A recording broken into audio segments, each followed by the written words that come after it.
今夜のこと覚えておこう。 Welcome back, Stalkers and Stockies, Stheno here. Let's talk about everyone's favorite stand-up duo, Orion and Artemis. This 5-star archer's got an oddball kit, so let's start there. Orion's first skill is Grace of the Goddess EX. This gives you 3 turns of debuff resistance and attack. It also comes with a clutch defense buff that scales with level, going up to 50. This plays into Orion's natural bulk and lends itself to defense stacking memes. Next up, we've got Punish the Unfaithful. This gives her a clutch damage bonus against men. It's a large modifier and it combos well with her NP, but this pushes her into the anti-male niche and she's gonna run into some pretty stiff competition. Orion's third skill is Mind's Eye. 1 turn evasion, 3 turns of crit damage. Pretty standard. Let's move on to our noble phantasm, Tristar Amore Mio. This is the centerpiece of Orion's kit, and it's a big arts nuke with a bunch of specific debuffs. Attack down, crit chance down, and a guaranteed charge reduction. If you spam this, you can cripple an opponent pretty much indefinitely. Good in concept. On paper, Orion seems like a robust arts crit character, and this was true for a time. I definitely undersold arts stall teams in the early months of FGO, and Orion was a valid option for that. But time has not been kind to this goddess, and she's been power crept pretty hard. I'll get back to that, but let's go over some teams first. Option the first, we've got the classic double Tamamo setup. It's the most obvious way to abuse Tristar Amore Mio. Using Tammy's own stall skill means you can chain stall enemies, and the combination of arts chains, Tammy NPs, and arts buffs lets you NP frequently. The cooldown reduction pays dividends against male enemies, since Punish the Unfaithful will come up a lot more often. I call this the most effective way to use Orion nowadays. Team 2 is an arts crit setup. Caster Gilgamesh has fairly good synergy with Orion. His combination of attacks, star gen, and art steroids helps to shore up a lot of her weaknesses.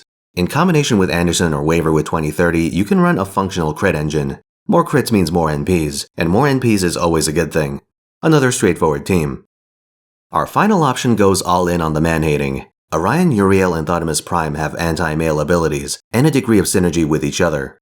Between all of them you have 2 charge reductions, 3 charms, 2 attack reductions, 1 way to reduce charm resistance, and multiple damage amps against men.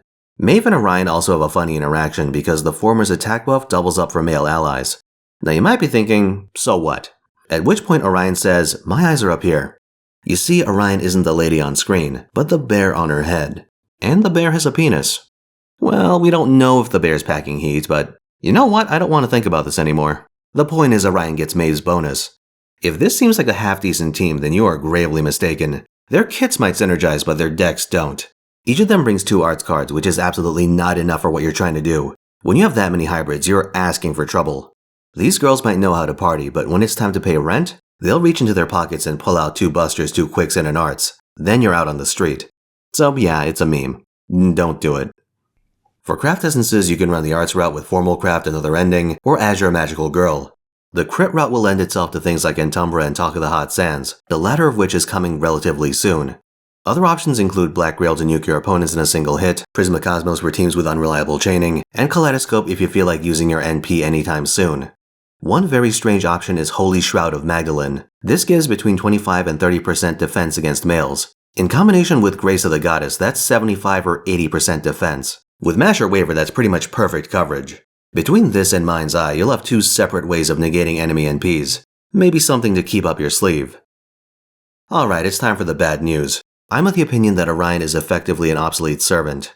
Her big thing used to be art stalling, but those teams go with a very different attacker nowadays, Squirturia. Her charge reduction isn't guaranteed like Orion's, but she hits harder and has a much easier time NP looping. With proper play, you can NP very frequently, every turn even, and with a margin of error. This damage output leaves Orion in the dust for extended Saber or Berserker fights.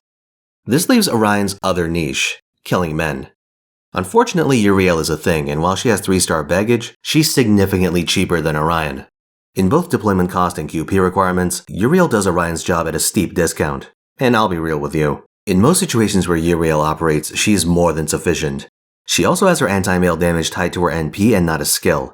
This unshackles you from Tamamo and gives her a larger degree of team-building flexibility. In other words, Orion isn't top dog in either of her niches, at least not definitively in Uriel's case. She's got a strong NP, but charging it is a pain in the ass, and so much of her stats are tied up in health that brawling with her really sucks.